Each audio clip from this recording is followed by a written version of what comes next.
ఆయన దేవుని మూలముగా జన్మించిన వారు, అంటే దైవ సంకల్పాన్ని భూమి మీద నెరవేర్చడానికి నడుం బిగించినటువంటి మహానేత ఆయన.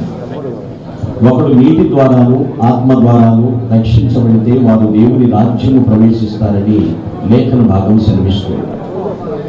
ఈ యొక్క జయంతిని పురస్కరించుకుని నేను చెప్పే వాక్యాంశం ఏమిటంటే, దేవుని మూలముగా జన్మించిన వారు. The topic of the message, Born of God. దైవ సంకల్పం ప్రకారంగా జీవించినటువంటి వారు. చాలా మంది చెప్తూ ఉంటారు, కోట్లాది జీవరాశుల్లో మానవ జన్మ చాలా ఉత్తమమైనది అంటూ ఉంటారు. అదే సందర్భంలో మానవుడు కారణ జన్ముడు అని కూడా మాట్లాడుతూ ఉంటారు.